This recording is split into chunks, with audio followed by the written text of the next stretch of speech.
नमस्कार जी साथियों, आप लोगों को ये सबको पता चल चुका है कि 3 राज्यों में, जो 5 राज्यों में चुनाव हुआ, उनमें से 3 राज्यों में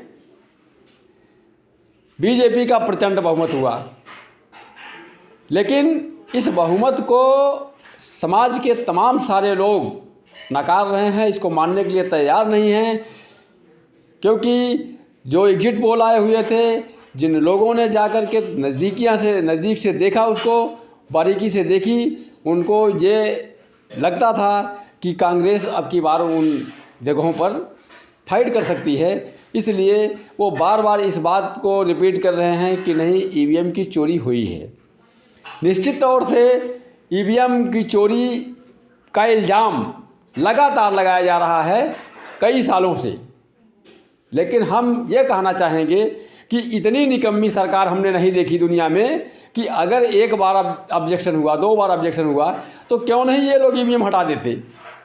अगर ये साख पाक अपने आप को रहना चाहते हैं, साख पाक अपने आप को साबित करते हैं, तो इन्हें ईवीएम हटा देनी चाहिए। लोग बार बार यह भी साबित कर रहे हैं कि जहां बैलेट पेपर से चुनाव हुआ वहां पर कांग्रेस आगे है, अदर पार्टियां वहां पर आगे जाती हैं। अन्यथा जहां पर ईवीएम से चुनाव होता है वहाँ पर जो है कि सीधे सीधे बीजेपी को वोटिंग होती है। तो अगर बीजेपी के मन में यह खोट न होती तो निश्चित तौर से ईवीएम को हटा दिया जाता। और साथ ही साथ भारत का इलेक्शन कमीशन जो है वह भी निकम्मा है।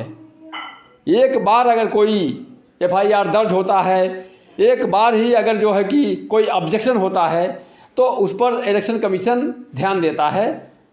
लेकिन भारत निर्वाचन आयोग ऐसा आयोग है जिसके कान में ज़रा सा भी जू नहीं रेंग रही है कि वो इस बात को सोच सके कि ये जनता अगर इस बात की मांग करती है कि ईवीएम हटाया जाए तो हम ईवीएम को हटा दें। लेकिन उसको ज़रा सा भी इस बात की परवाह नहीं है। कहने का मतलब ये है कि जो इलेक्शन कमीशन है वह भी बीजेपी का गुलाम बना हुआ है पूरी तरह से। अब लोगों के दिल में बात आती है कि बचा सिर्फ सुप्रीम कोर्ट। अब देखिए कि सुप्रीम कोर्ट क्या करता है। जगह जगह से, तीनों राज्यों से जगह जगह से ये बातें आ रही हैं कि हमने अपील करनी है सुप्रीम कोर्ट में कि ये इलेक्शन गलत हुआ है और इलेक्शन पुनः होना चाहिए। लेकिन अब इस पर सभी लोगों की निगाहें लगी हुई हैं कि सुप्रीम कोर्ट देखिए क्या करता है। जांच करवा करके पुनः इलेक्शन करवाता है या सुप्रीम कोर्ट भी वैसे हो जाता है। भाई, सुप्रीम कोर्ट जो है वो एक तरह से हमारे हिंदुस्तान का एक सबसे विशाल मंदिर है, जिसके बारे में लोगों को ये विश्वास है कि सुप्रीम कोर्ट से किसी को निराशा नहीं मिलेगी। तो इस तरह से आप लोग सोच सकते हैं कि अगर एक बार ऑब्जेक्शन हुआ, 20 बार ऑब्जेक्शन हो रहा है कि ईवीएम हटाई जाए, लेकिन बीजेपी सरकार इस बात को मानने के लिए तैयार नहीं है कि ईवीएम हटाई जाए। कतई ईवीएम हटाने के लिए तैयार नहीं है। लेकिन उससे बड़ी बात ये होती है कि इलेक्शन कमीशन यदि चाहे तो ईवीएम को तत्काल हटा सकता है कि नहीं भाई, ईवीएम से चुनाव नहीं हो पाएगा, क्योंकि हमारी जनता जब इस बात के लिए मांग कर रही है तो हम ईवीएम हटा देते हैं। लेकिन इलेक्शन कमीशन भी दोगली है, पूरी तरह से दोगली है। हर हाल में वह जो है कि बीजेपी का गुलाम है, भारतीय जनता पार्टी की गुलामी कर रही है।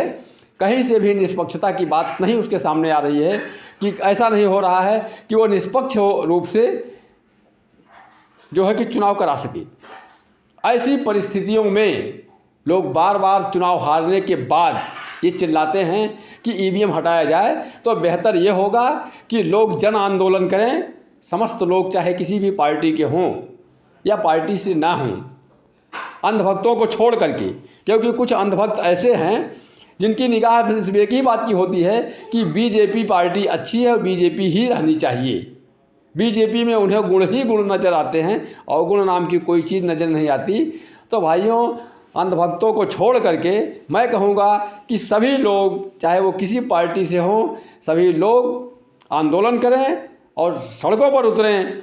ऐसे यह हमारी जो है कि इलेक्शन कमीशन या भारतीय जनता पार्टी जो है, ये ऐसे काबू में आने वाले नहीं हैं। इसलिए आप सबको सड़कों पर उतरना होगा और उतरना चाहिए। यह मेरी हार्दिक इच्छा है कि आप लोग अगर ईवीएम हटवाना चाहते हैं तो आप सबको एकजुट होकर के सड़कों पर आना पड़ेगा, तभी जाकर के आगे निष्पक्ष चुनाव हो सकता है और हमारा लोकतंत्र जो है बच सकता है, सुरक्षित रह सकता है। अन्यथा लोकतंत्र खतरे में है और खतरे में ही रहेगा और ये लोग अपनी मनमानी हमेशा करते रहेंगे। धन्यवाद।